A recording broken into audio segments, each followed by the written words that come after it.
Can you see my face? Can you see my face? That might be happy look. Hibiscus! Hi guys, this is Amanda, otherwise known as wishkotheferret. Wherever you're coming from, Facebook, YouTube, Instagram, it is good to see you, you beautiful soul. So I'm very excited to get into this, but before I do, just a little bit about myself. I'm an intuitive, I love literature, plants, obviously, ferrets, and I love to read cards.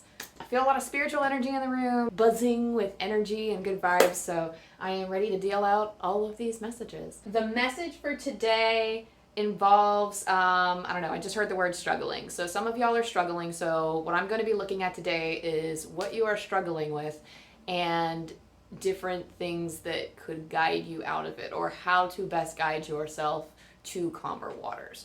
So let's go. All right, so we're about to get into it here. This is what we call a classic pick a card reading. If you're unsure about what pick a card readings are, then I'll go into that with you right now. So in each pile, there contains a message or multiple messages that could help answer the question of what you're struggling with and how best to move forward. I'm going to have, after introducing the piles and their stones, a brief moment of silence so that you can use your intuition to pick which card. So you're not using your sight or your physical eye, though you could.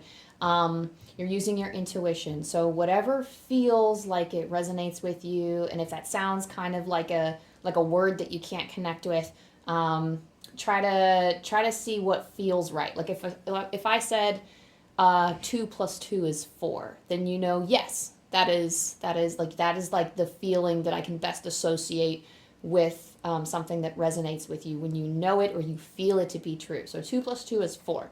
But if I said 2 + 1 is 4, that feeling of no, or that feeling of that's not it, that would be your intuition telling you like, that's no. It's also your mind telling you no, but we know that not to be true. So that is just an example. That's just an example of how you can feel through the piles to figure out which one might be for you. Some people go into their meditation and they might get the feeling, or they might see like a flash of like a color of a stone, or they might see like a number. But anywho, we're going to go through each pile. If you feel like you're drawn to more than one pile, you can go ahead and watch multiple piles. Some people watch all of them and then figure out which parts of which messages apply to them. So without further ado, let me go through the stones. So for pile 1, here's pile 1, and then we have Turritella agate, and paired with that we have malachite. It'll focus. There we go. This one is pile 2. We have lapis lazuli. Lapis lazuli, however one would pronounce it. One of my favorite stones, and I still can't pronounce it right. And angelite is what it is paired with. Okay. And then this last pairing, this is the all-famous amethyst. Hang on, I need to make sure this is focusing. It's amethyst. And then with that we have tiger's eye. Okay, fantastic. So I'm going to give you guys, sorry, I'm going to try not to do this. I'm really going to try not to do this. One of my friends hooked me up with these cute little press-on nails. First time putting on nails, last time putting on nails. They are popping off like nobody's business. So I don't know how y'all out there do it. Y'all are into nails. I'm pretty sure, like, see some missing. Like, I lost 2 after I repotted my plants. So there will be roots growing around, like plant roots growing around some lost nails somewhere. So I'm going to try to keep these to a minimum. But it's just so satisfying to me. But anyway, I'm going to let you guys sit in a moment of silence. Whichever pile you feel resonates with you, whatever feels strongest to you, I would just go with your first instinct. I don't think you can choose wrong if you're listening to a pile and you feel like it feels like it's not right for you, then you can always move on to the next one. And if you're not feeling anything, then it could be that there's just not a message for you today, and that's okay. So give you guys a moment.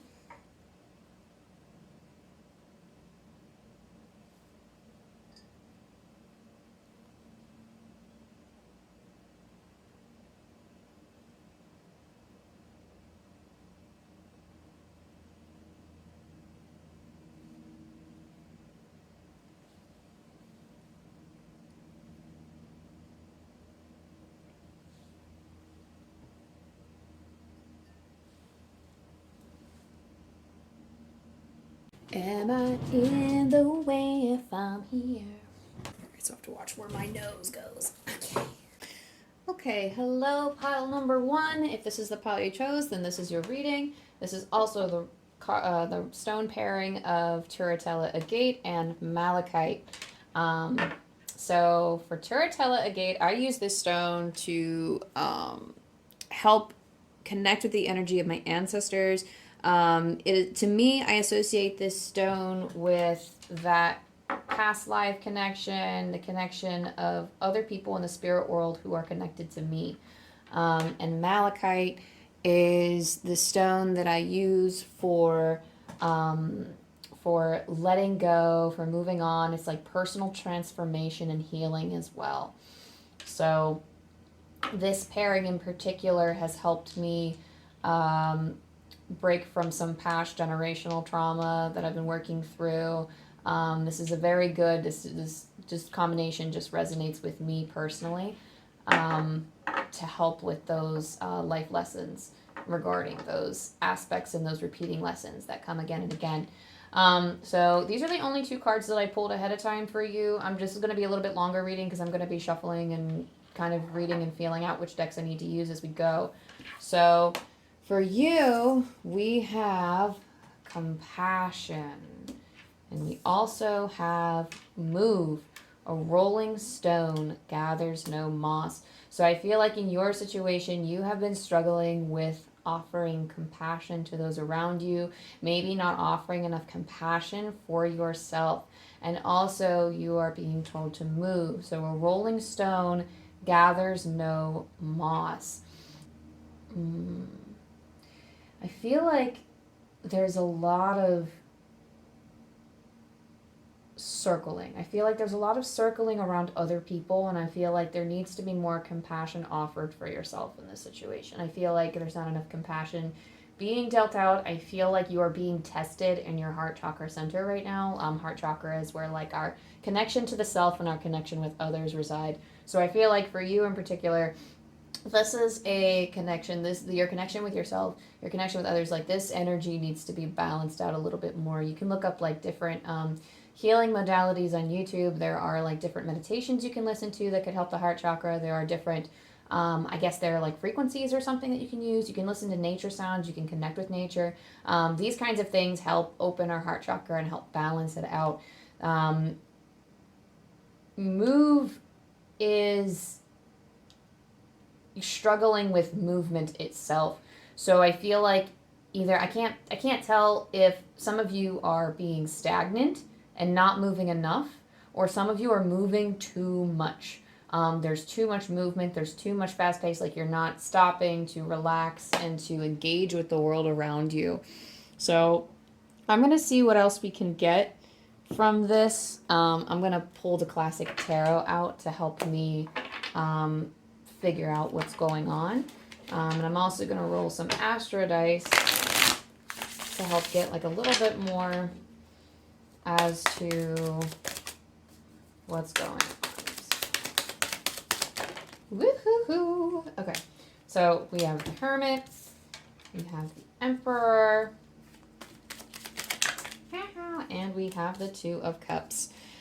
Oh, you are being tested in the heart. Anytime the Two of Cups comes up with a challenging reading, that's telling me that you have like a soulmate connection, or you have this energy with somebody else. And soulmates don't necessarily have to be romantic. Let me make this clear. It could be romantic, platonic. You can have a soulmate in your family. You can have a soulmate at work, or anywhere in your life where you feel this strong connection with somebody, or you are very close with somebody. And this Two of Cups it's somebody you're struggling with. I feel like the Emperor to me is like a male figure, or like, it doesn't have to be, but somebody with an authority-like energy. So maybe it's like a struggle with a boss, or it's a struggle with a father figure of some sort. And the Hermit is being alone. So the Hermit is withdrawing into yourself. And I feel like this is what you're doing. So hang on, let me like give you guys like a close-up of these cards, because that's one thing I did not do. So we have compassion and move. Now, and I know I read this backwards because that's how it's coming to me. That's how I'm understanding it. But the thing with the Hermit is that right now I feel like you are pulling away from this person. You are doing like the opposite of what you need to do. There's a lot of moving. There's a lot of mind movement. There's a lot of physical movement around this person. I'm really getting the sense that for some of you, this is for like a father figure or like in family, but I really also feel like this is work. Like this can be somebody who like holds like power or authority over you in some fashion, or somebody you have perceived to have power over you. But I feel like this is more in a structured environment with the Emperor. I feel like these are hierarchies already set in place. This is somebody that has some kind of, say in how you go about doing either daily activities, or goes about or dealing with I don't know. I'm hearing the word repercussions. So somebody who's maybe holding you accountable for actions, or repercussions for actions, or like they deal out punishments for things that they perceive to be wrong. So if you feel like you've been wronged by this person, or you feel like this person doesn't have consistent rules that you know how to follow, or that you don't know how to follow because they're not consistent, or if this person is like, I don't know, now I'm really feeling like it's with like I'm picking up on like the parent now, where I feel like the parent is like they're like super strict rules, or they're rules that you're not sure about what they are. And you feel like you're being punished for something that's not your fault, and it makes you want to withdraw. Two of Cups as well. Two of Cups being this close connection. So there is something about this. So I'm hearing also clean it up. So there is like this negative energy in the air. There is a need to extend compassion to this person, and there's a need to extend compassion to yourself. This person might be making you feel like you're less than what you're actually worth. And the message that I'm getting for you is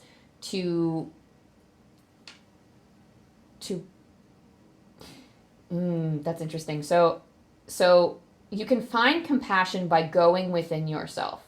You can find compassion by going within yourself, because I feel like some of you have been running circles around this person, trying to please them. Maybe we have some people pleasers in the bunch. I know I'm one of them, and I'm trying not to be. I'm not one now, but I used to be, where I would constantly run circles around people to try to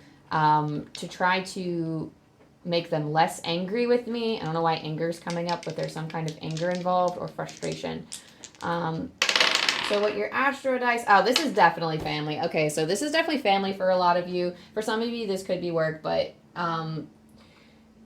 these are... interesting. Okay, so we have the moon. So the moon rules intuition. This is something that is very hard to deal with and isn't necessarily about you. This is a person that is struggling with their subconscious. This is a person that has a lot of fears, has a lot of doubts, and they're taking it out on you. And that is not something, wow, this is very hard to advise, because some of us can't, like if we're living with family, or if we are in situations where we are being governed by people, or they hold power over us, especially like parents or guardians of any sort, it can be frustrating to get through. That can be very frustrating to deal with. We have Cancer, which involves deep hurt and sensitivity situations, deep feelings that can run back as far as generations. And because you chose this pairing, I am now strongly getting the sense that this is somebody in your family line. This is definitely a father figure of some sort, and they are meant to, on a soul level, It is meant to teach you something, either about boundaries or about understanding love and forgiveness. So fourth is also fourth house dealing with home and family as well, which is what tells me that. So let me see if I can pull you some more. Oops, sorry, I bumped the camera. Let me see if I can pull you some more cards. And because we're working with ancestors and lineage, and we're working with people in the family, I'm going to rely on the angels and ancestors deck for this one. Ooh, goodbye. Come back. Oop. It's just making room. All right, thank you, angels. Thank you, spirit team, for telling pile 1 what they need to know about the situation, how to move forward. Okay, you're freaking out. Don't freak out. Medicine guardian, be open to healing information and eagle, see from a higher perspective. Okay, so this is a situation that you're probably not going to get out of anytime soon. I'm sorry, pile 1. This is something that it is testing your resilience. This is shaping you to be the person that you are about to come into, and it's hard to see that now because this person is really putting you through it. This person is really testing you.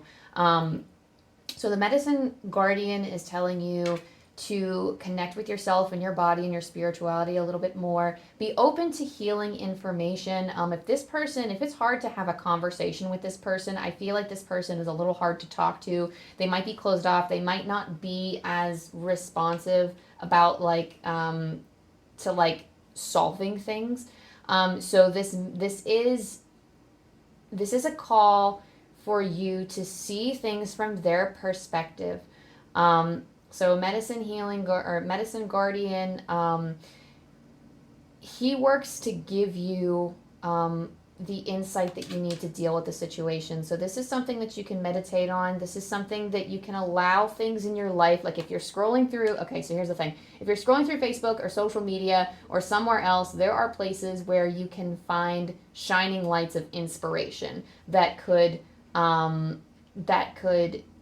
I don't want to say this without sounding too abstract, that could charge your inner feelings of compassion. It could use your internet world to help teach you compassion. Use whatever resources you can that connect you to the outside world, that connect you to other places, whether it's books, whether it's TV, whether it's online, whether it's friends, whether it's somebody else, to anything that comes your way these next few days. Regardless of when you're clicking on this video, regardless of when you're coming to this message, Medicine Guardian is sending you these messages through these things. So it could be inspirational thoughts from other people. It could be a post that you see that pushes you a little bit more towards understanding how love works, how unconditional love works, having that compassion. It's not excusing the behavior of the person. This is helping you understand things from their perspective, and it helps ease the pain within you a little bit less. Understanding that they're human, trying to, because obviously, sometimes the things that they say can be very hurtful, it can be very wrong, and it's, okay, so I'm hearing the word unintentional. It is unintentional. And I would never, I want to be careful with how I go about this reading, because sometimes people can't talk with their parents or guardians. Sometimes that could result in a situation that could go south very quickly, depending on the parents. And your parents, guardians, or father figures, whoever, these people better than I do. So use your own judgment, your own intuition, your own discretion for how you go about this. So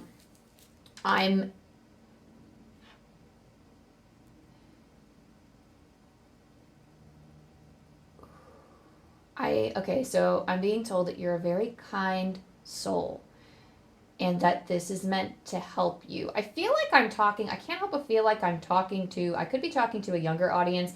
If I'm talking to an older audience, this is also like a healing situation that can happen with, if you have past trauma with a father, or if you're getting signs from the universe to heal things with a father figure, then this is also your call to do it. Be open to any healing insights that the Medicine Guardian is bringing you, any inspiration you find through these external sources. Everything that I've listed before, they are signs that are helping you understand how to handle this situation with love and compassion. And the eagle is see from a higher perspective. So understanding that on a soul level, like things may not work out the way that you want to, and having this understanding, like this understanding can be gained by zooming out and seeing from a bird's eye view. The eagle is very independent. He is very strong and independent, and he is very well learned. He is like the symbol. I don't know where you are in the world, but he is like a symbol of like freedom and liberty and all this other stuff. And I mean, the eagle has been through it. The eagle has a great deal of wisdom to share, and the eagle is a guide and a teacher for others. So what the eagle comes into your life asking you to do is to see things from a soul level to help understand why this connection is in your life and what it's trying to teach you. And I feel like a great deal of what you need to learn is having compassion for this individual, letting go and forgiving. This doesn't mean allowing the behavior to repeat. If you are stuck in a situation, or if you're talking with this person and they are just not understanding where you're coming from and it's causing more harm than good, then maybe all that's needed is not a conversation, but maybe what's needed is to have that compassion and that patience within you, to help heal you. Forgiving and compassion, they help heal you. It's more for you than the other person. It can be for the other person, but if this person is being stubborn and unwilling to make amends and unwilling to see from your perspective, then you have to be the one to see from a higher perspective, because in the end that is going to heal you and clear up some of the negative energy in your field in regards to this. Okay, I am also going to, sorry, I keep bumping this camera. This Moonology deck. And we are going to see what comes up for you. And I'm also going to pull from Shaman's Dream. So, okay.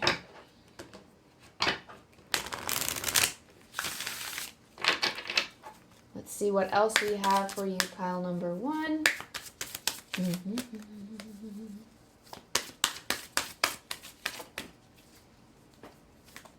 Ooh, okay. Oh, okay. This is somebody who's definitely put you down. If you've known them for a long time, it's somebody who's probably been putting you down for a great portion of your life. This energy always comes up when I feel like my self-esteem is very low, when I feel like this person has made me feel less than what I'm worth, when I feel like crap. And there may have been some mantras chanted at you, and not good ones. Maybe saying something like, you're not pretty, or you're ugly, or you're not good enough. I'm hearing something in particular with looks. So I feel like this is somebody who was very verbally abusive, and they weren't very good for you. And angel guidance wants me to let you know, your spirit guide, your spirit team wants you to know that you are good enough and that you are loved. And this is something that is going to be a lifelong lesson for you. Pile number 1 is actively engaging that heart chakra and having enough love for yourself so you are able to extend it to others and enjoy life to its fullest. This is one of your big life lessons, is understanding your worth, because when we understand our worth, it helps bring in joy, it helps bring in success, it helps bring in love and great finance and abundance. Like, this helps us feel settled and happy with our lives. And even if we don't have a lot, even if there is always a fountain of love and appreciation within us. There's always that connection we have to source. Like, there's always something to be grateful for. And this isn't like, we have our bad days, and I'm not saying like not be like, oh, how could you not be grateful? Like, this is something that is like an overall wellness. This is an overall perspective shift, that understanding that you're good enough, acknowledging that wealth and all that you are. Like, I'm hearing quality. I'm hearing someone say you are a quality person and you are a quality human being. And the quality of your life is going to change drastically when you acknowledge that you are good enough. This is something to meditate on. If meditating is not your thing, then I highly encourage you listen to I'm hearing upgrade your life too. So I feel like there are things that you can do. There are things like play more. Oh, okay. So they want you to play more. They want you to connect with your inner child. And I know that sometimes, like for us older adults, I say not older adults, but for some of us who are older and past childhood, personally, I've had a lot of childhood trauma, and sometimes I don't like there are things from my past that make me feel like a kid again if I were to do them, but sometimes they remind me of the past. They also remind me of the situation I was in that I couldn't get out of. And I feel like that could be stopping some of us from playing and enjoying the things that we used to as a kid. You can still relearn. You can reprogram, I guess you could say, reprogram yourself to enjoy these things again. And you can relearn how to have fun. And just kind of letting go, pretending like even if you're in your apartment house, whatever, pretending like no one's watching. Maybe even like waiting until you're alone so actually no one is watching, but enjoying yourself, having fun, playing, dabbling in your creativity. That is a wonderful way to connect to source. It is a wonderful way to experience the goodness that we all have and can give to everyone else. And I'm going to pull from Shaman's Dream. Thank you for telling us what we need to know for pile 1. We have Feast of Plenty. Choices. Oh, and there's that word consequences again, like the repercussions, the consequences. And skywriting, the fates. Oh boy, these are cards that I know all too well. So Feast of Plenty is having a lot of resources within us at our disposal. You have a lot of choices in your life. There are a lot of consequences for these choices. So sometimes when we go through a door, sometimes other doors close. And that's okay. As we keep making choices, there will be other choices. There will be way more choices than what we had before, just because we went through that door and all of a sudden there were all these other choices that we can make now that we didn't have access to from the first door. And particularly in relation to this relationship, you have the world at your disposal. Either you have the world at your disposal now, or you will soon have the world at your disposal. And your choices now matter. So whether it is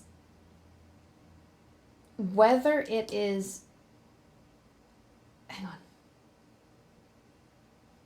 Something's like pushing me to mention something. I'm going to take the book out for this one because there's something that I'm missing from here. So this card in particular, Feast of Plenty. So options, choices and their consequences, life's blessings. A great feast is laid out before you and requires you to choose what will satisfy your hunger, something new and unconventional with its potential for bitter or savory qualities, or something you already know you love. You are faced with a plethora of options right now, and while that may seem to be an extraordinary thing, too many choices can throw you off balance. You might be worried that once you commit, you won't be able to turn back or refuse to confront the consequences of that decision.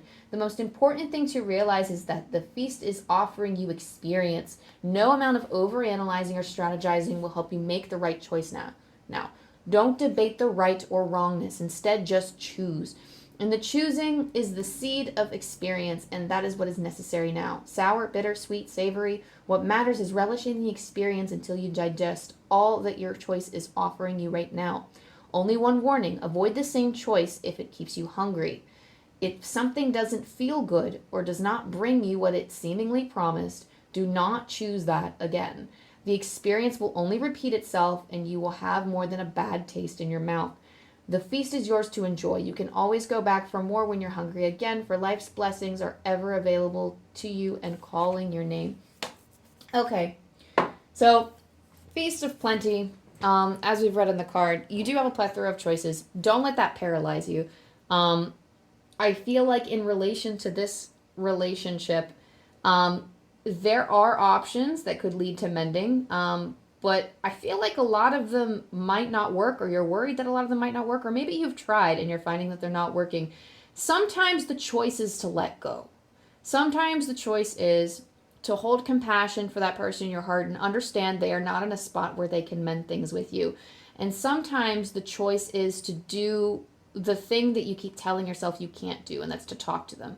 Whatever your situation is, because in skywriting, we have writing your own destiny, the fates. There are things in life that we can't control, but a great deal of skywriting tells us that we can actually control where we go. This is a great pairing with the Feast of Plenty, because the Feast of Plenty, there is no wrong choice. I don't believe, we have moral things that are right and wrong. On a soul level, though, there is no wrong. There's experience, there is learning, and obviously there are terrible things that can come from making certain choices, and there are wonderful things that can come from making choices. But in this sense, I encourage you to make choices that resonate with you, that resonate strongly with you. I feel like you know what you have to do, or you know that one day I'm going to have this conversation. I'm going to have to cut the cords. Like, I don't feel like you have to cut. I don't feel like cutting the cords is something in this reading for you. Pile number one, I feel like this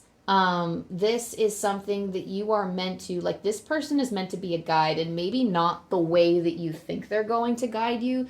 They're meant to guide you, and maybe you're meant to work with them in some way towards this healing. But there's just a lot of heart chakra energy in here. There is a lot of writing yourself this new story. This person might have written something for you or thinks you're a certain way, and you don't have to choose to follow what they wrote for you. This is writing your own destiny. This is also, because I'm looking over to make sure I didn't miss anything, this is also a non-judgment card. This is acknowledging that there are things in the world that we cannot change. There are people that we cannot change. And we can control our destiny, but this is showing that you have a greater purpose in life than what this person has said for you, or what this person has made you believe you can do. And this is another card too. This is another card too that is also telling you to take action and to move on something, but this is also a card that strongly emphasizes the good and the bad. So I feel like there's a lot of duality in this situation. And this is another thing that I do like about Cancer is, while I know Gemini is the sign of duality, Cancer I love because it's like this yin and yang symbol. And I always, like, in the back of my head go, oh, Cancer, like, it's the good and the bad. Like, I feel like our suffering comes from, like, relishing in the good, but also because there's bad present, it, like, focusing on that leads to a greater suffering. Focusing on that negativity leads to a greater suffering. And I feel like you're being asked in this situation to see the good, see the bad, and accept both as how they are, and not pass judgment on this individual, but also not pass judgment on yourself. So let me see if there are any final cards I can pull for you. Whew! Okay. Let's see what else we can pull for you. Pile number one. What could this person, how can we move forward? How can we move forward? What's it showing? Oh, hello. Okay. So, I'm going to say this wrong. Pleiades, Pleiades, I don't know, it's like a type of starseed, but double mission, channeling and uplifting humanity. So you're definitely being called to do something more. I feel like you may be aware of this mission, or you have these intuitive pulls to do something, and I feel like the only thing you can do to move beyond this situation and to move past the situation is to just keep doing you. Like, use your story to inspire others. Like, learn your compassion first, but once this lesson solidifies and once you feel like you're ready, this is going to be something that helps the collective. This is going to be something that, and like with double mission, I also feel like I feel like some of you are spiritual. I feel like some of you are very spiritual, and channeling might actually be your thing. But I also feel like you channel something. You channel stories. You channel information. There's something about speaking and writing in here. There's something about like in whatever it is you do, and this could be any field of work. Whatever it is that you do is going to be paired with like there isn't one particular thing you have to do. What I'm saying is that wherever you go and whatever work you are in, you can inspire others along the way. And this story in particular, like, I'm not saying like, you know, go into work tomorrow and be like, or go into school tomorrow and be like, oh, like, you know, this is a terrible thing that happened and blah, blah, blah. But you will know when it is the right time to share. If you're thinking about writing a book, or if you are thinking about joining self-help groups and helping people in forums, if you're thinking about going out there in the world and helping other people by sharing your story, then I strongly encourage you to do that. But there is this, you need to learn this compassion, because it's not, it's helping other people understand that they are not alone. You are helping light other people's torch with your own, but it is also helping people move past and heal by understanding compassion. This is something that you are to learn for yourself so that you can teach others this very thing that you're struggling with, this compassion, this self-love, this love for somebody else. Because we can't always control the people that we love. When we can never control the other people. What I mean is we can't, sometimes situations are not what we want them to be. They're not what we expect them to be, and we wish that we had a better relationship with this person. We wish that they didn't make this decision. We're like angry or upset with them, or we wish that they could be kinder to us. We wish all of these things. And what's important in life is to accept things how they are. Sometimes the message is to stand up for yourself, but in this case, this person is either stubborn or they're in a situation where they can't see out of their own perspective and they can't change. So this is something, once you heal, once you acknowledge your hurt and you work with that, this is something that you are going to be channeling in this double mission, by sharing your story, by helping to uplift others. So this whole thing, you learn lessons, and it's not completely in vain. Okay. And then pile number 1, I will probably pull like a few more cards and then roll some angel dice messages for you. Right now, I'm going to pull from this deck. Oh, okay. Golden egg. Golden egg. So we have the golden egg. This is the Wild Unknown Animal Spirit deck. And I will link all of these below, by the way. But golden egg is, so this deck is split up into 5 different suits. So it's fire, water, earth, air, and spirit. And this one's a spirit. Golden egg. So what is it? What else do you need to know to move forward? Is this golden egg. Message at the center of the heart, the unstruck sound. Ooh. Oh my god, this is the 4th chakra. Oh, look at that. Okay, so each of the spirit cards corresponds with a chakra. So I love that you got the heart chakra. So here's another way to help heal your heart. So within the golden egg lives a precious sound. Deep within that sound resides a message. The sound cannot be heard, nor the message discerned until we retreat from the noise of modern-day life. The magical essence of the golden egg needs warmth, quiet, and time to unfold.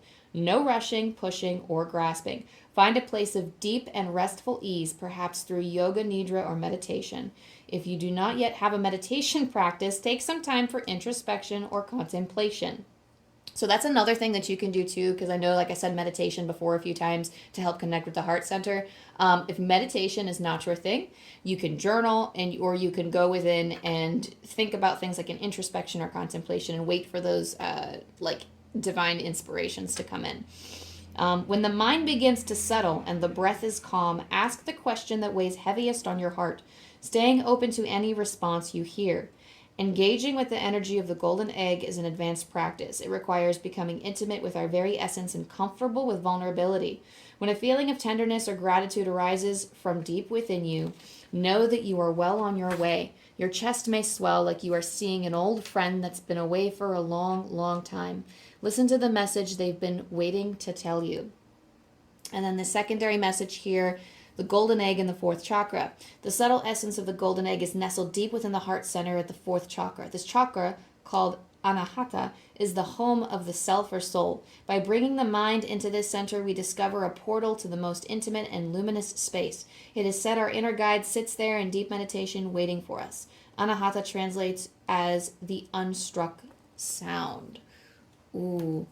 So this also reminds me of a book that I read. I think it was the Nada Yoga, Yada Noga.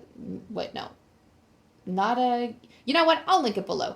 But it was all about listening to the sacred sound within. So in meditation, it's listening deeply within our heart for that sound. And there's like a bunch of, I'll link it down below, but there are a bunch of meditations in this book that has helped me kind of listen to the feelings and the sounds within, listening to your heart. And I think it also helps a lot with, it's helped me a lot with my clairaudience as well. So if that's something you're looking to sharpen, that's something to look into. But this in particular is going to help heal your connection with the heart chakra. So there's a lot of, and I see why the Hermit pops up now, because it's helping you go within and shine light on these areas that need that light. And then finally for you, pile number 1, I'm going to roll I call them angel dice. I have this book from Kyle Gray that I read from called Angel Numbers. And we'll see what you get. All right, from your guardian angel, from your angels above, please tell pile number 1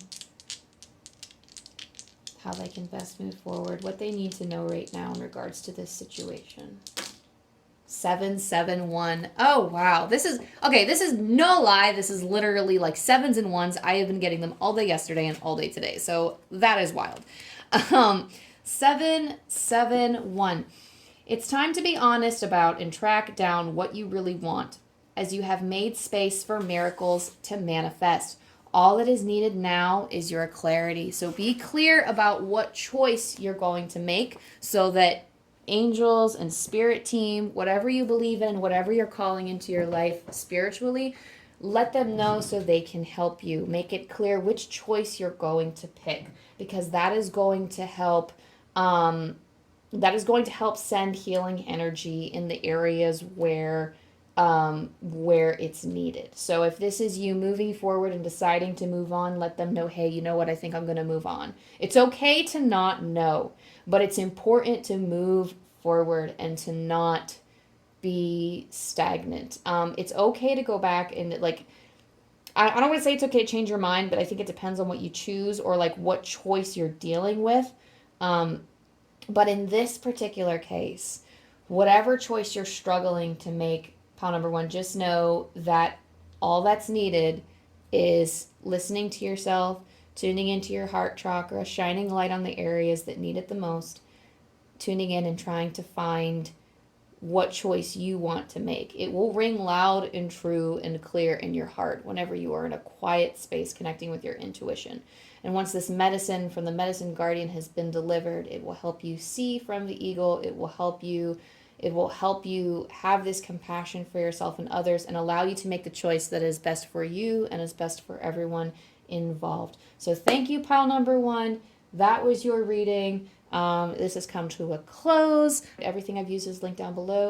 And thank you. I've really enjoyed reading for you. Thank you, guides. Thank you to your guides, to your angels and ancestors. Thank you to my angels and ancestors for helping me connect with your energy. And thank you for holding this space with me.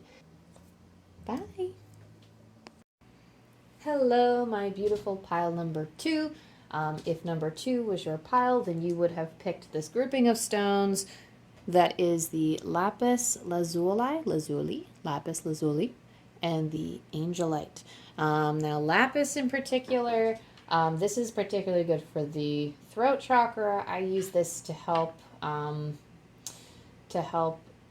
speak my truth, and to help me connect with my creative expression. So anything to do with speaking and writing and channeling, like this is my all-time favorite stone to go to for that. Angelite helps me connect with my spirit guides, particularly my guardian angel, but I use it for spirit guides in general. Some people use this stone to connect with their angels, and just to connect with anything divine, anything in the spirit realm. People help use this to connect. And these are the only 2 cards that I pulled for you ahead of time. I forgot to mention this in the intro, but these are the only 2 cards I pulled for you ahead of time. And then this is going to be a little bit longer of a reading, because I'm going to be shuffling as we go, depending on what I feel like we need from what deck. So for your first card, you have Divine Timing. Everything, I know that people say everything happens for a reason. I like Kyle Gray's twist on it. Like everything, it's like every reason, every happening is for a reason. Or no. How did he switch that? He switched it in some way to where like it's not really everything happens for a reason, but there's a reason for every happening. And there is some divinely orchestrated event coming into your life, or you're waiting for something. I always get this card when I am stuck wanting something to happen, or I put all of the energy and manifestation into something and I'm just waiting. And this is just the universe telling you to slow down and wait for that timing to come in, because what you asked for is coming. It just may not be in the way that you expect. And then these 2 that we pulled for you are share. The busy bee should still make time for each flower. And also generosity. Sow seeds of kindness. So I'm definitely getting the sense that you are in a position, maybe at work, or you have this daily activity of being with other people and sharing. Like there's something about like a level of kindness that you naturally have as a person. I'm feeling like this is like the spiritual pile. I'm sure like there's someone spiritual in every pile, but I feel like for this in particular, there's some kind of spiritual matter involved. There's some kind of basic level of human kindness that's being extended out.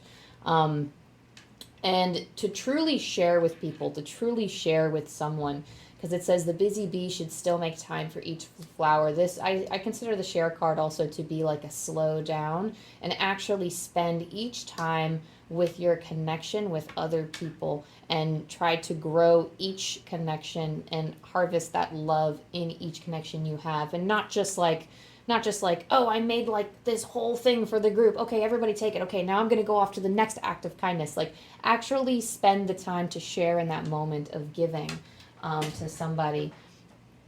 So I'm going to try to figure out what's going on here and what particularly, which situation this divine timing is talking about. So for the Astro Dice, you have, this is really, I'm going to pull more cards because this is not helping. I got very general stuff for this.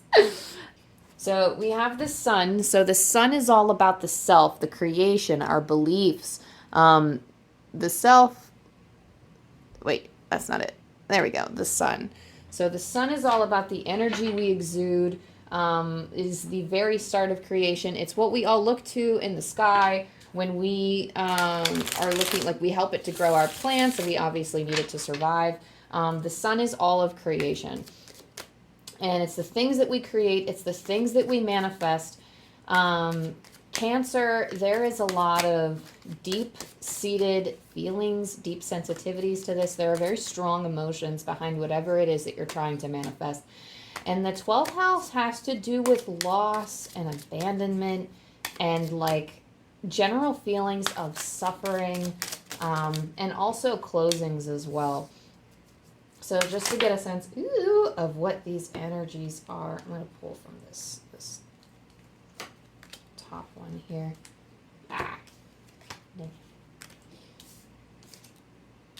Ew. I think that was reverse stuff. Okay. Yeah, I feel like it's reverse.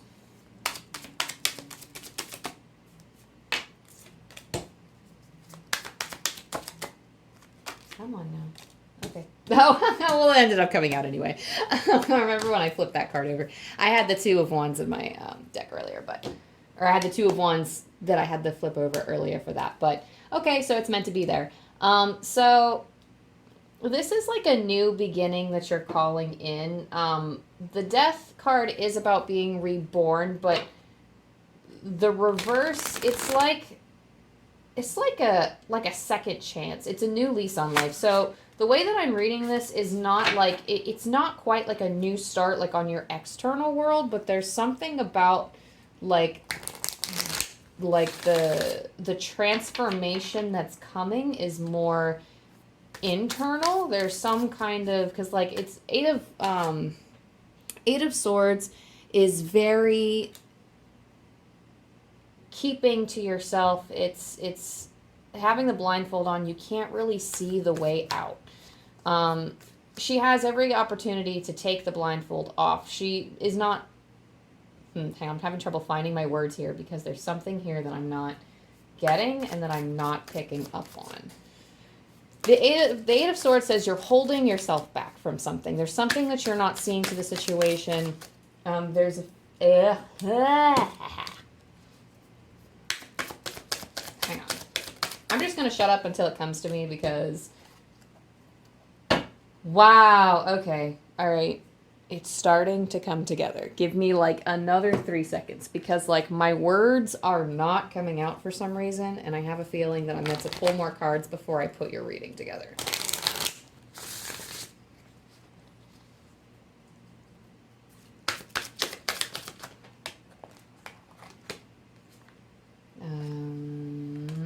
Okay. Give me a second to fall into this.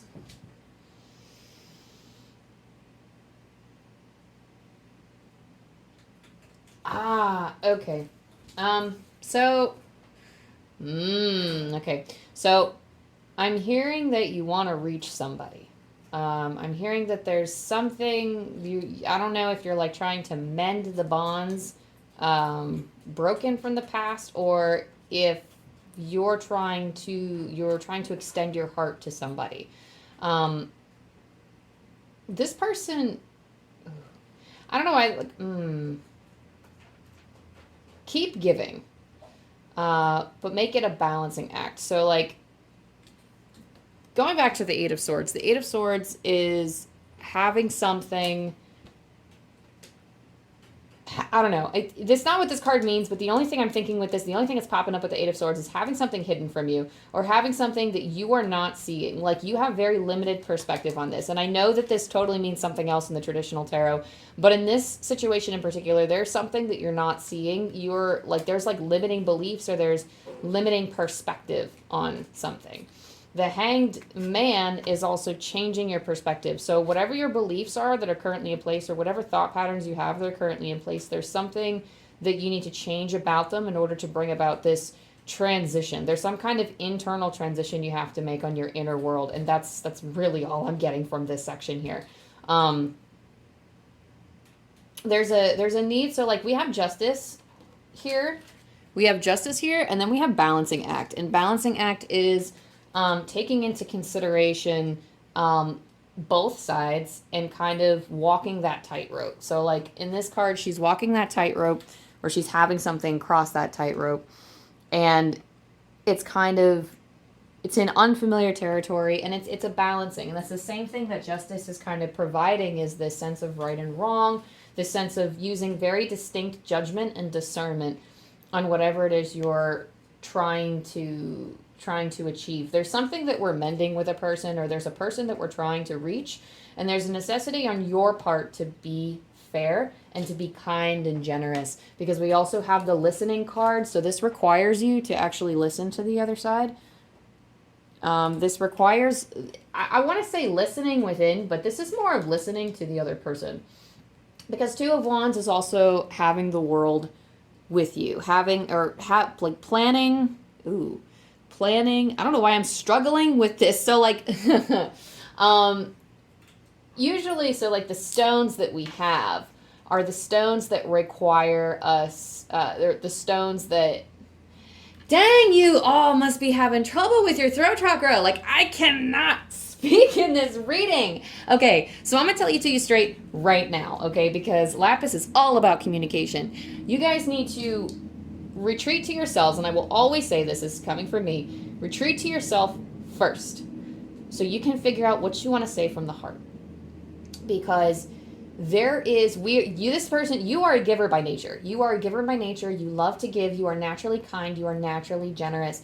But you need to spend time with the connections that you form in life. And this person in particular, or like if you're hoping to like have a stronger bond with friends or family or your significant other or whatever, there's this lack of communication, because there's this 12th house that makes me feel like there's some kind of suffering going on, or you're longing to create something with somebody, or you're longing to do something. But the thing that's blocking you the most in all of this is your communication. Like your communication, like your voice is your power. And to wield that properly, to wield that in accordance with your own authenticity, is something that takes a lot of practice and something only you know how to do. So trust in the process is kind of what's coming into mind too. So there's a lot of things that you can't control, and you might feel like you're restricted in some of the things that you are able to say in this particular situation. Like I feel like you feel blocked in some way because this loss or this upset or this suffering is being caused by not being able or feeling like you can't speak your truth or communicate with this person properly. And what's coming up is to have patience. Divine timing, this card is all about, like, it's the center of your reading. It is all about patience. You have this card right here that says nothing is yet set in stone. Things are constantly changing. It's going to depend on you. It's going to depend on this other person involved. And I'm also like seeing like a little tether. So like I see like okay, this, how I'm gonna map it out how I see it in my mind. But this is you, and I see you as a dot, and I see this other person as a dot, and then I see this connection, okay? But then what I see in this connection is I see like a bunch of tethers coming out on the other side, and these other tethers coming from this other person. Like there are so many other factors that's going to alter this person's decision or this person's communication with you. That is like you're struggling with like a connection. I don't know if it's a particular connection, if it's connection with other people, but I'm getting like a lot of different stuff on the other side that you're unable to see, and that falls in suit with this Eight of Swords. There's so much going on the other side that you're unaware of, and you just need patience. Like it is required of you to slow down and take your time and reach into your soul and figure out where you're coming from and what you want to say. So I don't know why they're saying like where you're coming from. Tell this person like where you're coming from in your own perspective, but a great deal of sharing yourself is also listening to this person. And there's also like this other card says a time to give rather than take. It's a new moon in Virgo.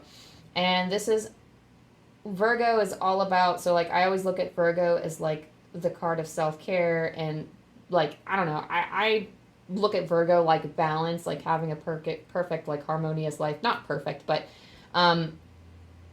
Virgo is very giving. A time to give rather than take. It aligns with generosity. It aligns with share. I feel like you may also be hiding parts of yourself by not speaking your truth. I feel like you're hiding from this person, or you're not being fully honest or your most authentic self.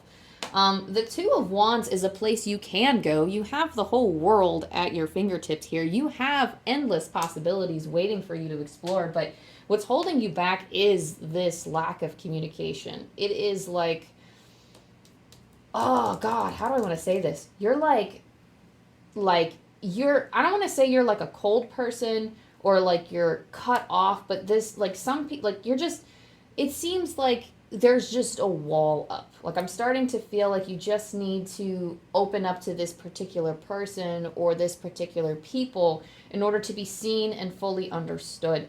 Because this Death card is really tripping me up here. This center is like the pinnacle of, because like when I look at the energies all together, like the tarot like usually tells me what does the situation look like, what's happening. And this Death reversed is like kind of the struggling and the suffering that's happening right now. The death, usually the death upright is like being reborn and coming into yourself. Reversed, as I've said, is a very internal, like, to me, I'm reading the death reversed as feeling stagnant or the same. And there's something that's not, like, it's an internal change. See, I can't read the traditional reverse death. My intuition is not letting me. So I'm not going to say that, what the actual reverse death means. But this is an internal change that has to happen in your mind, and it has to follow a change in perspective. This has to be an internal change that you bring to the outer world, and it involves the way that you communicate with other people. Whew, okay.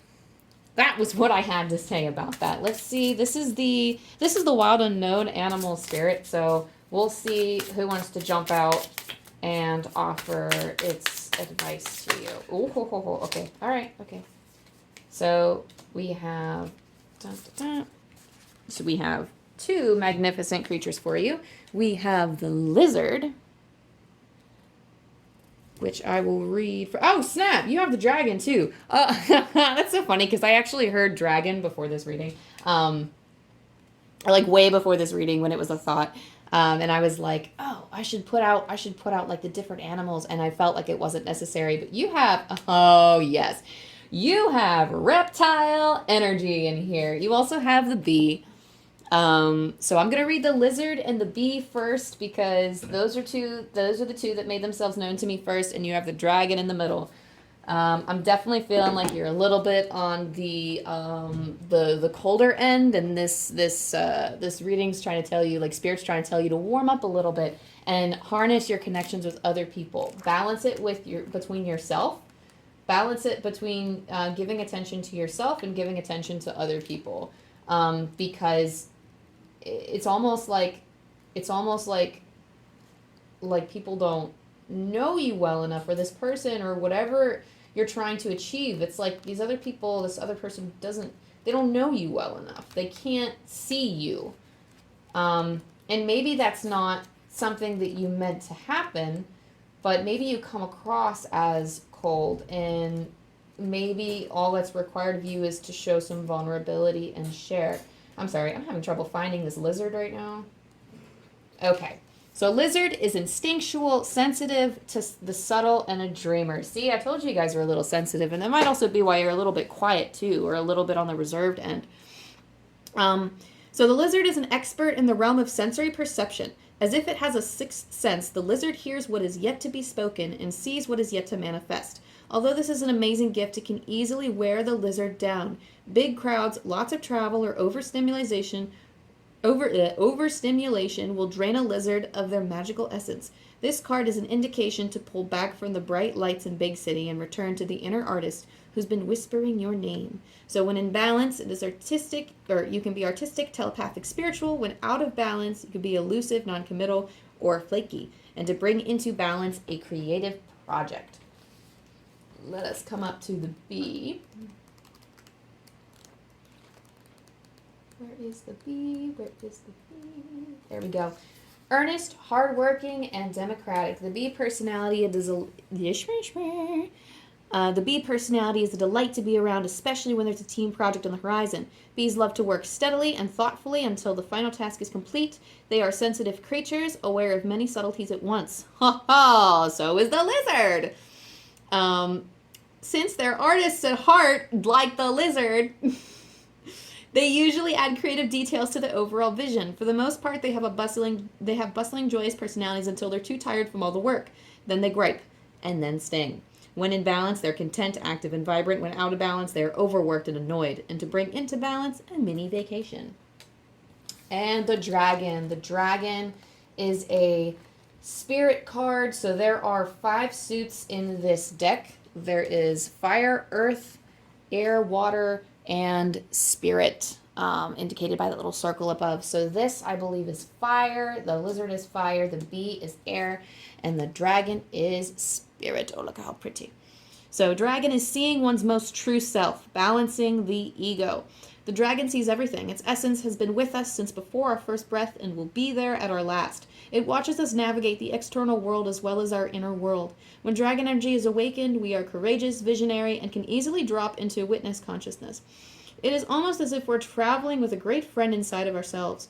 When we look in the mirror, deep into our eyes, we may even glimpse the self behind the self, the one who is watching us. This is the power of the dragon breathing transformative fire into every cell of our bodies. Witnessing this omnipotent energy, even for a brief moment, helps us surrender and let go. We let the dragon guide us. We hop on its back for a ride, and as we traverse even the most difficult terrain, the dragon's eyes see beauty everywhere. It is said that if a yogi does not see beauty in the world, their Agni is dim. Agni is described as inner fire or sacred intelligence. May even just the mention of the dragon stir the embers of intelligence within you. So the dragon is related to the third chakra. So there's the root chakra, there's the sacral chakra. The solar plexus chakra, or the third chakra, is located right in the solar plexus, right below the rib cage. Or no, right in the rib cage and then below the heart. The subtle energy of the dragon lives at the navel center in the Manipura chakra. Manipura translates to the city of hidden gems, and behind its gates burns the fire of our transformation and digestion. The sages believe health of the fire at the navel center is what governs our ability to clearly see both the inner and outer dimensions. So particularly with the solar plexus chakra, it's our own personal power. So a lot of times with the lapis, it's talking about self-expression, authenticity, and it's connected to communication. Lizard and bee are big artists, it seems, in this deck. They're big artists. They are very sensitive to the subtle energies. And the dragon is a very powerful force. It is very self-moving. It is very motivated. And it's almost like a leader. It is definitely the leader of, it's like this mythical thing, but I'm getting the sense that this dragon card is saying you're somewhat of a leader, or that you have the potential to be a leader. But the dragon is also something within you that's not coming out. So dragon sees beyond. The dragon sees beyond, and kind of like as the booklet said, it's like, what do you say, like seeing with like not the ego, but it's something with, it's like balancing the ego. So seeing yourself and your authentic self, but also recognizing the authentic self in somebody else is what's going to be important for you, because B requires teamwork. These are people, I feel like these might be people that you work with or that you want to work with, or these people you're collaborating on something, or you have a team project going on, or you're just building something together. And what is required in order to keep yourself in balance is to tend to your own artistic projects and to tend to your own things. So it's that balancing act of keeping to yourself, allowing yourself to balance, but then communicating effectively when the time comes to work in a team, but also harnessing that dragon energy and recognizing when, what are they trying to say? Recognizing when it is time to step forward. So I don't know. I don't know if you're like holding your tongue on something, but they're telling me I hate what I don't hate it. I mean, I love spirit, but like, when I'm saying something, when I'm on a roll, and then like somebody just interjects. So it's not quite yet time to come forward. There's something that's manifesting. There's something being created. I think you guys are working. I think this thing is actually physically being created. I thought it was manifestation at first, but this is actually physically being created. And I feel like this is something that you have to work with other people on. So pay attention to the voice in your soul. And you can do that through meditation or reflection or contemplation if meditation isn't your thing. But relax and let go, because it seems like there's too much attention focused on there's like upset or frustration, or there's some kind of negativity that has like your vision right now. And don't let that hold your vision, because there's way more to the situation than you think there is. And even if things seem kind of bad now, voice your concerns if you haven't already. There's some kind of connection and giving that you have to do. If you're not getting your way, let this person have their way. Just be that generous person, be that giving person, but don't forget to share enough of yourself. Share enough of yourself to recognize, like, you don't want your boundaries crossed, but recognize when, just be careful about how much you're giving. I'm just going to say it like that as it is. I don't know how much of a giver you are. It feels like you're a giver. It really does. But I also want you to moderate how much you give and dial back and just pay close attention to yourself and self-expression. Try to meditate on the throat chakra. The dragon with it ruling the solar plexus, that is our personal power. That is, I mean, yeah, it's our ego, but that's our shining gem. That is where we get our vitality, our creative energy is actually in a different center, but the solar plexus is like confidence. And it is, I feel like that's something that might be lacking a little bit here with your communication. Like, you're really tripped up over your words. So work on your self-expression, but learn to, like, there's a balance with, like, listening. Like, there's something like there's a balancing act of sharing and giving, but also listening and receiving from the other side. And then let divine timing do the rest. You put out the energy, your guides and your angels know what you're looking for, and they know what you want to manifest. They know what's happening. But try to go with the flow a little on here. And try to change your attitude and your perspective about things so that you can cope with this better. So that's what I have for you in this. I'm going to roll some angel dice for you. Just know that after this situation is done and over with, there will be tons of things to explore. You can see the world differently. This is, I don't want to say this is like a huge life lesson for you, because it might be, but this is that, like, all of life is about balance. And I don't know, I keep hearing like different variations of the word give. Like, I hear give, gave, give, gave, gave, gave, gave, gave. Yeah. I'm just going to drive home one more time with, like, you gave a lot already. That's, the angels are recognizing you. Your spirit team is recognizing you. Just recognize what your heart wants to say. And then listen accordingly. Listen to, this goes beyond listening to the other side. Listen to what your intuition's telling you. Listen to yourself. Listen to what the universe is telling you to, through signs, through synchronicities. If you see a few numbers in a row, like if you see 444 or 333, 555 definitely is like 555. I get that all the time during times of strife. Threes, when I'm struggling with communication, like I'll see threes or fives a lot, because like those numbers, like, ooh, like I know it. They be getting to me.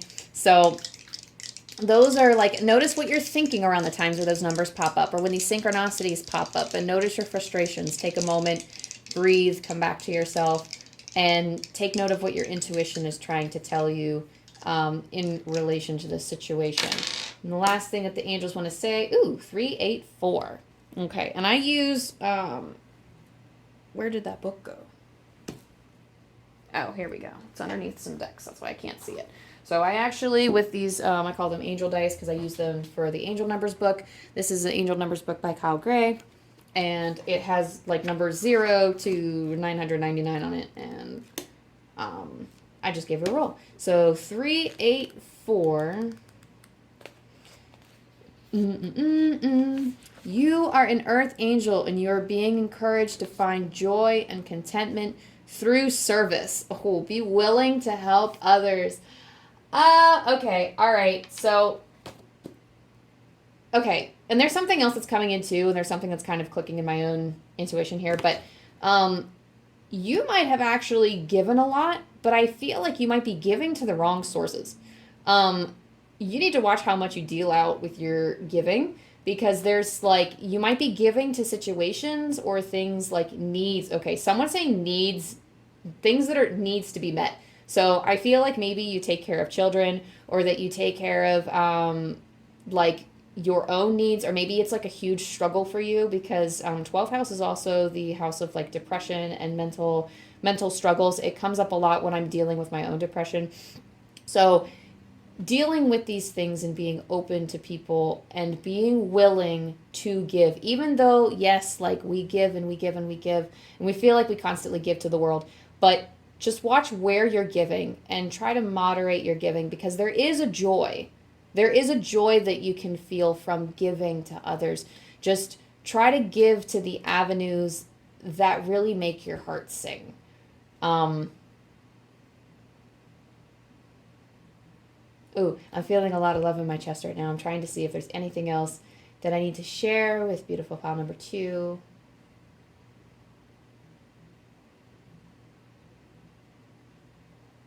Yeah, I'm definitely seeing shadows of kids. Like I'm seeing somebody like running along with little kids. And there's definitely like a risk of burnout. No. Yeah, I feel like that's a side message of like burnout, but I feel like there's also um yeah, they're telling me they're like it's okay, just forget about it. Most of the message was here. But just make sure you're giving to avenues that bring you joy. Make sure that you're not over giving to sources that actually drain you. If you're noticing that some people don't appreciate what you're giving, then, put that down, put it away, and don't bother giving to them if they're not going to show you the same. So give your generosity, share to those that fill you up. Okay, pile number 2, that is all I have for you. Thank you for coming by. Thank you for joining me, and thank you for listening. Thank you for sharing your energy. Thanks to my guides, angels, and ancestors. Thank you to yours as well. Yeah, I hope to see you soon. Bye. Hello, beautiful pile number 3. If you chose this pile, then you also chose the stone pairing of Tiger's Eye and Amethyst. So, I know like the background moved around a little bit. My big white bird of paradise that was sitting here in the basket, she's off taking a little bath. And the lights are flickering right now a little bit. I think I'm in an apartment building, so I think somebody is, yep, see, there it goes. So if the power goes out, don't be alarmed. We'll still continue with the reading should there be enough light. But anyway, so for this, the amethyst, I always use amethyst for my intuition. I also use this amethyst in particular to connect with my crown chakra, my connection to the divine. And then the tiger's eye. I have a strong connection with this tiger's eye. This is my favorite stone to carry. This is my favorite stone to hold because this is what this stone is like, feels very powerful in my hand. So essentially I use this to help me with confidence. Tiger's eye can be used for so much other stuff like protection, optimism, positivity, and the like. Think Sagittarius or Leo. I'm a Sagittarius, so it makes sense. But this is like my go-to stone when I'm struggling with like confidence, which happens a lot. So for this pile, these are the only cards that I pulled ahead of time. So I'm going to be drawing cards on the way. I'm hesitating because like the lights are flickering and it's like I think I'll be right back. What I'm going to do is I'm going to light a few candles so in case the power does go out, I can keep the flow going. So I'll be right back. Okay, I am back, pile number 3. Hopefully this is enough. There's like a lot going on here. I feel like I'm about to start like a seance or something. I did turn off the main light so it's not as distracting. There is a really bright light over there, but it has some grow lights on it that's feeding some other baby plants over there. So I'm going to let that do its thing and hopefully it stays. But if it becomes too bothersome, I will turn it off.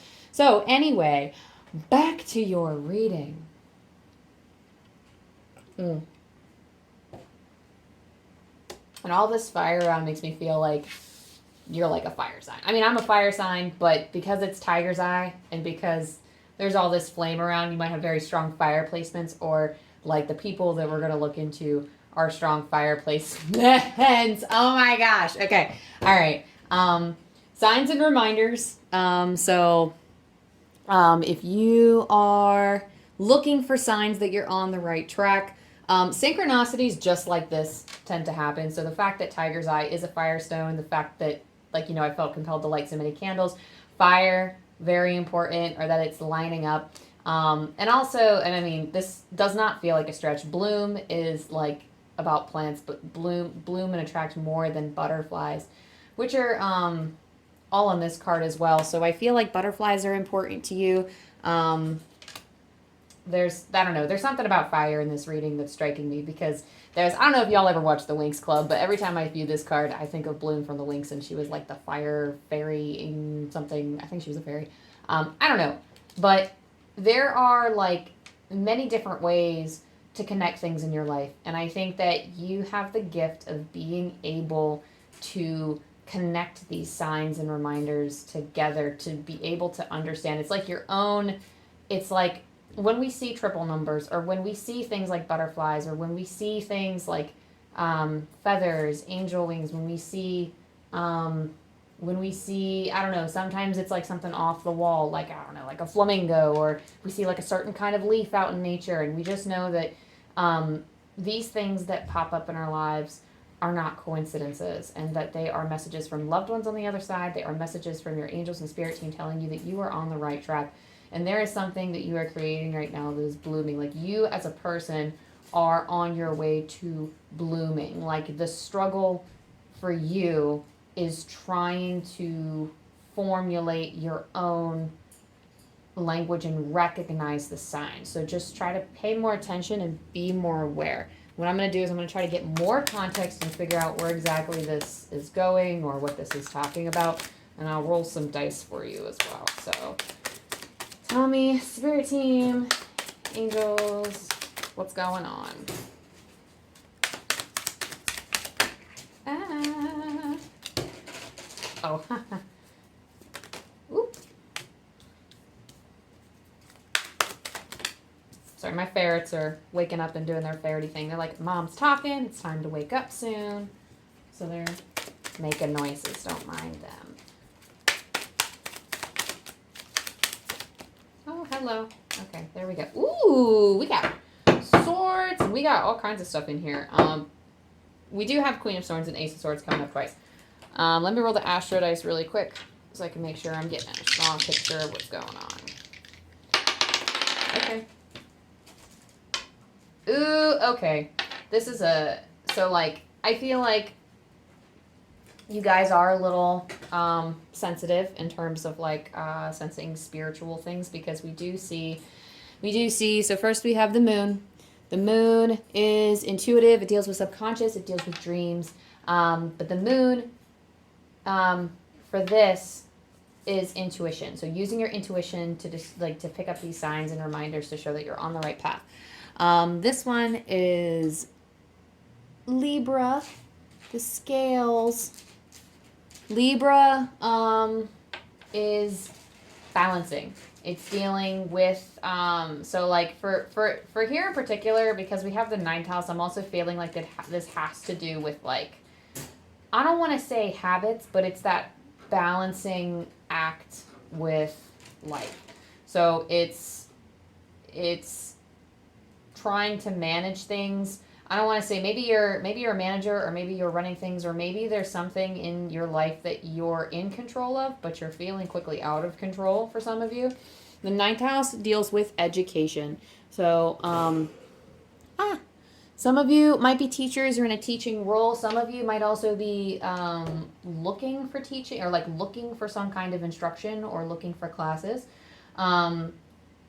Ninth house is very exploratory. It's very Sagittarian energy. It's very all about learning and philosophy. So I feel like whatever the situation is pertaining to is something that you have to learn more about, like balancing your intuition, learning more in that sense.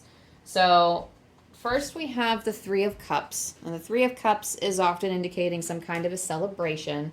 And then we have the Death card right next to it. So this I don't think is quite a literal death. I think it's like a rebirth. I mean, it could be a literal death. It doesn't feel like that to me. You know what? I'm gonna make sure that I'm not. I'm gonna make sure. Okay.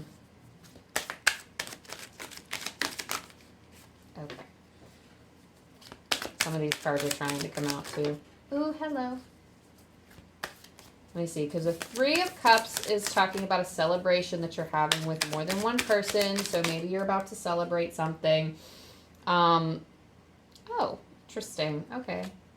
So I'm definitely seeing with death is like a new beginning. A death is like the start of something new. It's like the end of a cycle, but it's also being reborn into something. So it's like you're celebrating and it's marking the end of something. I mean, and it's interesting because it's around graduation time, so you could quite literally just be graduating. You could be graduating from college or some kind of school, some kind of education, and maybe you're trying to figure out what to do next. Maybe you're trying to figure out how to go about your life. So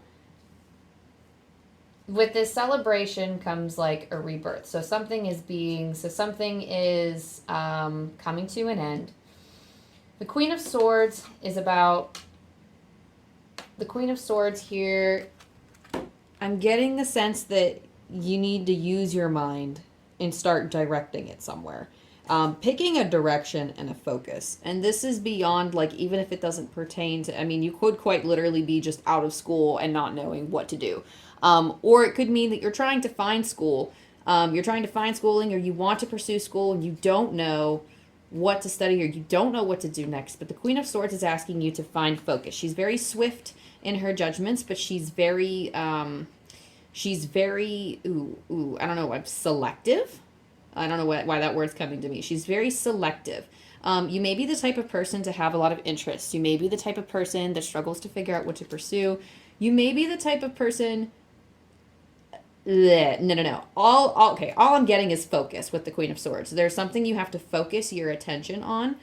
And there are, with the Four of Pentacles, I feel like this focusing your attention, you need to figure out what your talents are, because oftentimes the Four of Pentacles comes up when I am not using my abilities to their fullest, or I'm holding on to a talent because I'm afraid to let it out. Like, I am afraid to, I'm like, there's some kind of hiding that you're doing from the world. In terms of like your skills and your talents and the things that you can bring to the table. The Ace of Swords is kind of this epiphany moment that's coming in for you. It's kind of your aha moment. To reach this aha moment, like there definitely is something. I don't know if you're longing for something or you're looking. I don't know. I just feel like this reading is just like directionless, or not really knowing what direction to go in. I feel as if, like, that's the struggle. Like, you're not sure where, and you have such potential. With the Four of Pentacles and with Bloom, there is so much magic coming into your life, because you are, like, we all have the ability to manifest, and I feel like for you, manifesting is a big part of this. Connecting with nature, the miracle of nature. Thank you, angels, for helping me to reconnect through nature and fresh air. This is going to help you connect with your intuition. This is going to help you, so like, go out for nature walks. I mean, go out and hug a tree if that's your thing. There is something out in nature for you to discover. And it's not like, oh, I discovered a new tree or a new plant. Like, there's something within yourself to discover through the miracle of nature, through walking through nature, because you will bloom from this. And I feel like maybe you have a special, I don't know if you have a special bond with plants, or you have a special spiritual connection to earth and Mother Nature. But there's some kind of connection here that I'm feeling with, like, plants, maybe animals as well. But I feel like nature is something that's really going to keep you grounded. And that's a very grounding thing, going out in nature for everyone. But I feel like you in particular have special connection with, like, I wouldn't really know much about it, but like nature spirits or animal spirits, or like something to do with plants in spiritual world, I feel like is something you might want to look into if you're into the spiritual avenue, or some kind of horticulture venture if you're not into that spiritual stuff. But I feel like you're more intuitive than you give yourself credit for. Manifesting miracles, you can call these in. So whatever you want, you just say the word, and then you have to take practical steps in order to make that happen. But it's thank you, Orion, for manifesting your miracles in my world. So there's something about, and I feel like called to read this card, so I'm actually going to pull the book on this one, because there's something about manifesting that, like, this Four of Pentacles is stopping you from manifesting miracles. So let me see. Okay. So you are blessed to receive this very special angel card, as the angels are drawing close to help you manifest your wildest dreams in the most miraculous ways. Miracles occur naturally, and when they aren't occurring, something has gone wrong. But the angels are helping you align your thoughts and energy so you can manifest the blessings you really deserve.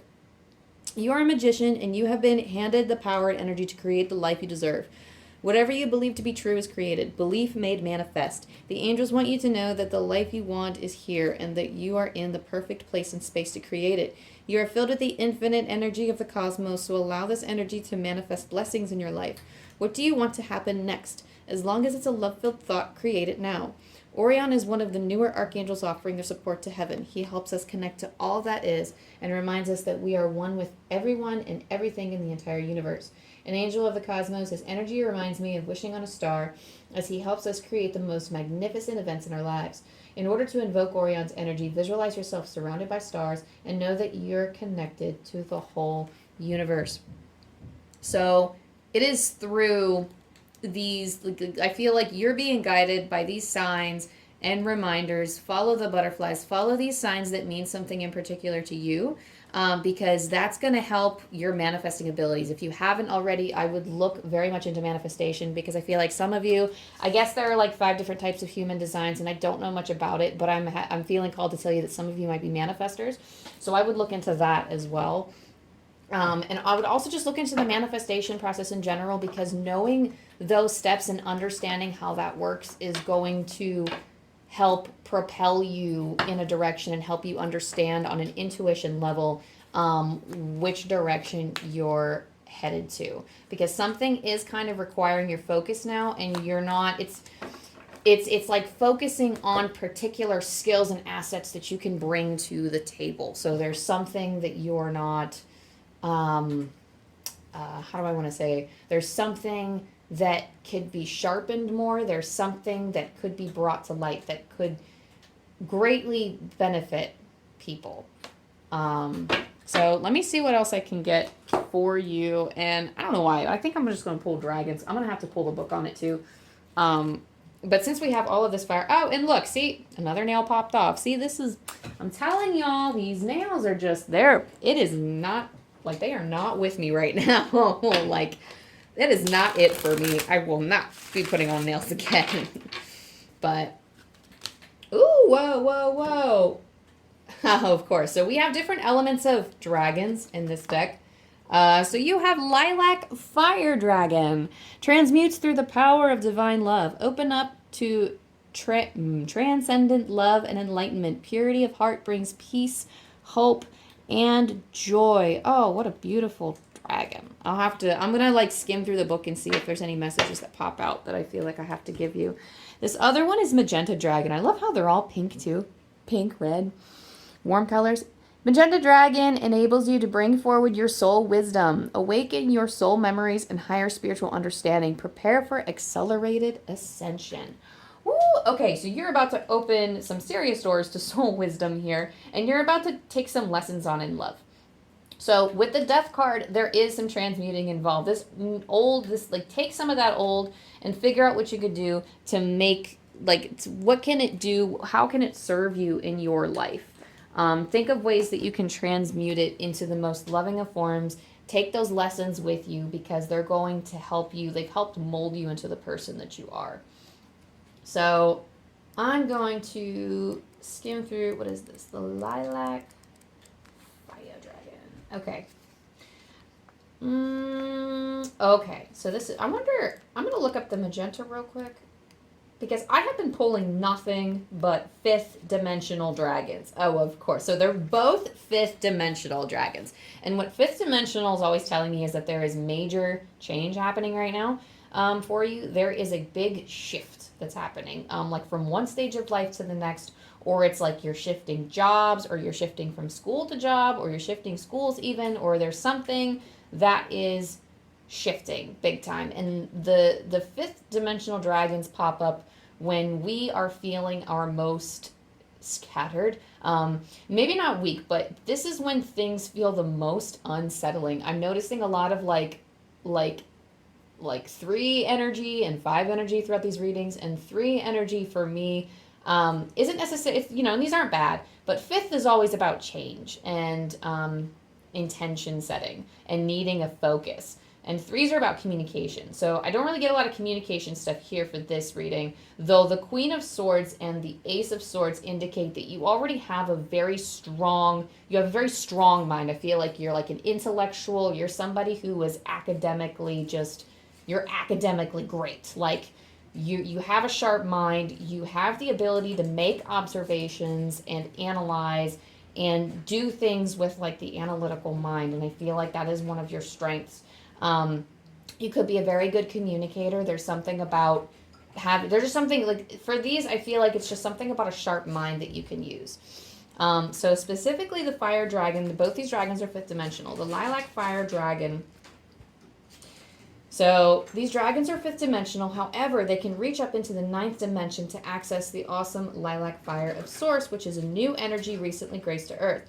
This carries transcendent love as well as enlightenment. So the ability to travel, which is interesting because I always see the magenta dragon as well as like when you're bringing forward your soul wisdom, you are accessing a deeper level of that in lilac fire dragon. So like this is an energy that's changing and unsettling, but you're having access to all of these different energy levels and you can go any which way. This is how much change, like it feels expansive to me. Like it feels like it's like you go all the way up and it's not like up or down, like it's like up is good, down is bad. Like it's not like that at all. But for me, going down is like accessing deep soul wisdom within. And then up, ascending up to like a higher vibration is connecting to source. So like it's just how it's not officially how it is. That's just how my mind works. That's just how, like, what I feel like, well, look, deep within and up. This is just, like, what's the metaphor that's coming to me right now. So there's definitely a lot of energetic traveling, so it can feel very unsettling right now. When these dragons pour their lilac fire over and through us, we are bathed in divine feminine light, which has the power to dissolve all lower energies in pure love and bring us peace, hope, and joy.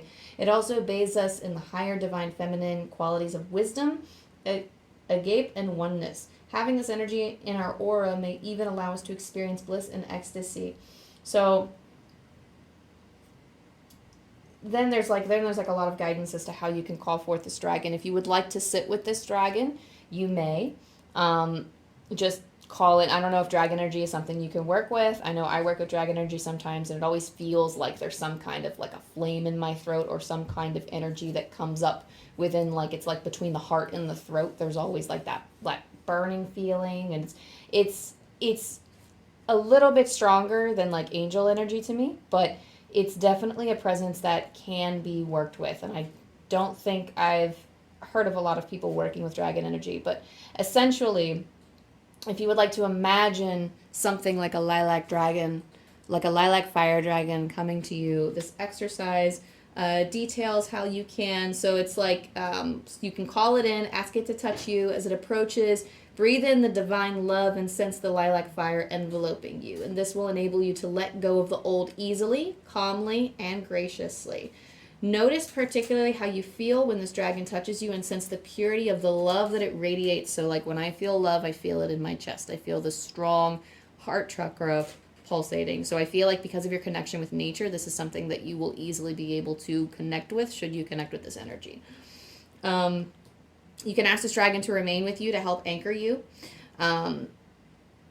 And for the magenta dragon, so this dragon's going to help you recognize the love and like the help you with transmuting the old into the new. Magenta dragon so enables you to bring forward your soul wisdom. So glorious 5th dimensional magenta dragons accompany us on our eternal soul journey as we experience and learn from all the universe's planes and dimensions. As they travel with us, they remind us that we are immensely wise and learned beings with so much to offer. Because we have gone through the veils of amnesia, we have forgotten who we truly are. As soon as magenta dragons connect with us, they prepare us to remember our unique role in this universe. They place us in an extraordinary deep pink flame of love, higher spiritual understanding, and wisdom. They work with Archangel Mariel, who is in charge of the soul star chakras of humanity. The dragons prepare the way so that the archangel can wake us up at a deep soul level. Once we have woken, we can never see ourselves in the same way again. We recognize who we truly are and bring forward our soul wisdom. So this is a card of accelerated ascension. A magenta dragon is here to remind you that you are an illumined soul carrying much wisdom. It is helping you to dissolve any remaining veils of illusion and preparing you to become an enlightened one. It has come to you now to remind you that all is love, for we are all one. It is time to see all things with the wise inner eyes of truth. Treat everyone as if they were you. Your guidance is to sit quietly with your magenta dragon and allow the door to your vast soul memories to open. When you reveal to yourself who you truly are, you will help to bring forward the new golden age. So this also talks about with the magenta dragon, this will help you move your way forward. So you don't necessarily have to sit with these dragons in order for them to come to you. You don't necessarily, you can just be like, yo, dragons, hook me up. Like, whatever you got to do, whatever makes you feel comfortable. And if you'd rather connect with the archangels or angels associated with this kind of energy, they are more than willing to come forward and help. Whatever spiritual energies you connect with is what you connect with. But I feel like for you, fire is a really big thing. Given everything that's come to fruition, I feel like there's like fire is very useful for you. And it's just odd out of all of there's like earth, water, fire, air dragons and all different types of dragons. So it's interesting that you have a fire dragon and you have like very like not all the a lot of the cards don't have fire on them and you got cards with fire on them. So I feel like fire is a special connection for you. I feel like that's something that you could work with. So I feel like dragon energy is something that could actually work.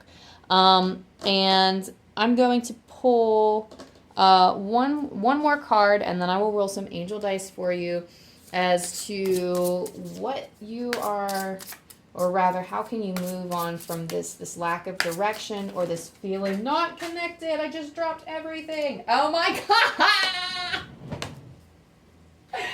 Face up, you got dragon. Oh my gosh. That is amazing. Okay, so if you don't already, you have a very powerful connection to dragons, or dragon energy is something that you can connect to. So definitely get on that. Oh, that is funny as hell. Okay. And okay, so we also have these two that kind of popped out. We have oyster and we have whale. Oh, okay. So I don't have to read through some of these cards. I'm going to read dragon for you because that's your main one. But dragon. So this deck is called, and I'm going to link everything below that I use, but this deck is called the Wild Unknown Animal Spirit deck. And this is the guidebook that came with it. But each of these cards, or everything in the deck is split up into 5 different suits. It's earth, air, water, fire, and spirit. Dragon is one of the spirit cards. So I'm going to tell you right now, between whale and oyster, this is the whale. Whales are talking about looking at the underbelly of things. Whales also talk about this deep dive that one has to make. So whale and oyster, because they're both water, they're both subconscious. They're both inner exploration, because we have the oyster here. So let me open up to some of these water signs and see. Because usually, that's so wild, because 3 of them came out in the last reading too. And it's always the upper 2 that work together. So let me... Well... Desire to delve deeper, profound peace and ancient wisdom with this whale. So the whale represents profound emotional health and stability. Whale personalities are not afraid of emotional expression or traversing difficult terrain. As they have overcome many challenges in their lives, these experiences have enriched them, giving them stability, strength, and a depth that is rare. Whale energy is usually linked to the feminine forces of compassion and communication. We can depend on whale personalities when all else seems lost and trust them to be a beacon in our darkest hour. So when in balance, whale energy is calm, steady, deeply compassionate. But when out of balance, you can feel heavy. You might slip into an old story. Ugh, okay. And to bring into balance, regular self-care. So I feel like for this one in particular, it's whale message to you. Whale message to you is not only inner exploration and taking a deep dive, but it is also looking to understand the self. Because Magenta Dragon talks about soul wisdom, the whale is also dealing with ancient wisdom. And it's like the desire to delve deep within yourself to figure out what you truly want or which direction you truly want to go. So, unfortunately, I'm sorry, I don't have the actual answers. I can't make that decision for you, but this is something that you can I'm not going to say it's going to be easy, but this is something that you can find within yourself. So, just be careful not to fall into old stories. So, there is an old that's happening. You're celebrating the end of this thing. Okay, so just keep in mind you're going in a new direction. You're a new person with this decision that you've made or with this path that you're about to choose or have chosen. You're about to go into something completely changed. Like, allow yourself to make this change. And sometimes this change isn't going to be apparent. It's going to be obvious as you're making the change and as you're acting, because we are constantly, as humans, we are constantly changing, constantly evolving. And it is something we often fear, but it is nothing to be afraid of. Change sounds big and scary, and I know people like routines. They don't like change. But change is what keeps us thriving. It's what keeps us growing. It's what keeps blessings coming into our lives. It's what keeps us strong. As the whale. So for the oyster spirit, the oyster is coming out with the whale. And when you dive in with the whale, this oyster is asking you to uncover your hidden treasures, because within this oyster, there is something deep within. And so what this says is the focus and determination of the oyster is unmatched. There's a focus again. The focus and determination of the Queen of Swords. So anything on an oyster personality puts their mind to, they achieve with grace and charm. The only problem is oyster types often take their inner gifts for granted. They become shy or doubtful, and this can lead to withdrawing or protecting their deepest desires in life's work. See, like we're getting with the Four of Pentacles. You see how it's all connecting? That's awesome. So when the oyster card appears, it's important for you to, when the oyster card appears, it's important to reveal your inner treasures. What is it you've been hesitant to share? The world is waiting to see. When it's in balance, you may feel blessed, generous, and masterful. But when it's out of balance, you could feel reluctant, gripping, or you clam up. So to bring into balance, share something. So that works perfectly in junction with actually a lot of these tarot cards, and it's making a lot of sense. And hopefully it's making sense to you. But with the whale, and especially with them working together in the water, and then coming up from the water so you can shine and burn bright and let that fire burn bright, because I feel like with all this fire, I feel like there's a lot of action energy, there's a lot of creative energy, there's a lot of fiery potential. There's a lot of fire that you're wanting to call forth in your life, and that is your main element. Like, this is where, like, you are meant to take that action energy into sharing, into spreading your fire, into spreading your light. Don't spread actual fire, but spreading your light and shining like you're meant to shine. So last card for you is the dragon. Okay. So the dragon all deals with seeing one's most true self, balancing the ego. The dragon sees everything. Its essence has been with us since before our first breath and will be there at our last. It watches us navigate the external world as well as our inner world. When dragon energy is awakened, we are courageous, visionary, and can easily drop into witness consciousness. It is almost as if we are traveling with a great friend inside of ourselves. When we look in the mirror, deep into our eyes, we may even glimpse the self behind the self, the one who is watching us. This is the power of the dragon, breathing transformative fire into every cell of our bodies. Witnessing this omnipotent energy, even for a brief moment, helps us surrender and let go. We let the dragon guide us. We hop on its back for a ride, and as we traverse even the most difficult terrain, the dragon's eyes see beauty everywhere. It is said that if a yogi does not see beauty in the world, their Agni is dim. Agni is described as inner fire or sacred intelligence. May even just the mention of the dragon stir the embers of intelligence within you. Pile number 3, you are the dragon. This message has become very, very clear to me. You are the dragon. So if you have to connect with dragon energy to get to this state, if you have to light 5 million candles a day, I don't know what your ritual is, whatever you do to connect with this fire to make yourself feel like a dragon. They're very, very powerful creatures. They fly. They breathe fire. They are mythical. People look to them and they think, oh my gosh, it's a freaking dragon. And somehow it's so majestic is what I meant to say. Majestic and cool and something that everybody longs to see. And it's filled with wonder. And that's something that you contain. You have all of these miracles, you have all of this power, and you have all of this potential to share. So just let it out. The rest of this says the dragon in the third chakra. So, oh my gosh, the third chakra is the solar plexus chakra. That is exactly what the tiger's eye has helped me. So, back in, September to December, I took a yoga instructor training course.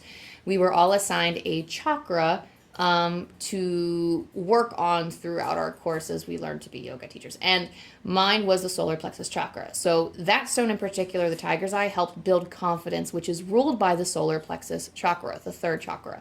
So the fact that you are being called to work with your third chakra, with the dragon, is like, that is our spiritual center of personal power, freedom of choice, our confidence, just the way that we communicate with our authentic self. It's like our connection with our authentic self. It is like our shining center. It is our vitality.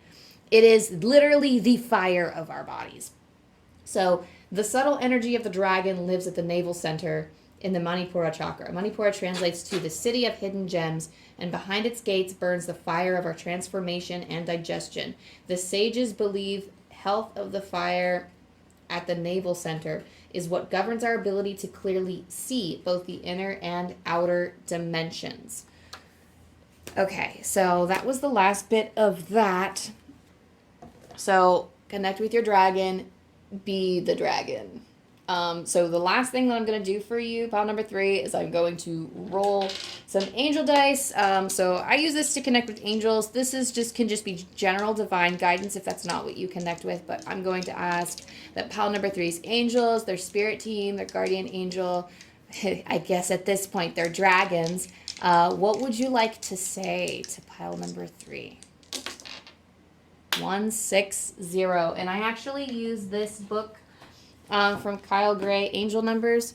So he has like 0 to 999 in here, and that's what I have these dice for. So 160, I use as a little oracle. So God is as loud as your willingness to listen. Do everything you can to listen deeply. Okay, all right. So again, it is just that they're like, okay, we said what we said and we meant it. So you are being heard. The things that you're struggling with right now, the divine is hearing you, your spirit team's hearing you. You're like, okay, boo, we got you. So just listen, do that, dive with the whale, find your inner treasures, listen and see what you can hear.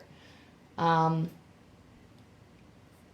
but that is everything I have for you, pile 3. I think I had to sit with it for a minute. I think the message is done. So thank you for sharing this space with me. Thank you to your spirit team, your guides, your angels, your ancestors for connecting with me. Thank you to my guides, angels, ancestors for sharing this space with me and allowing me to connect. And I hope this helps you, and I hope to see you again soon. Bye.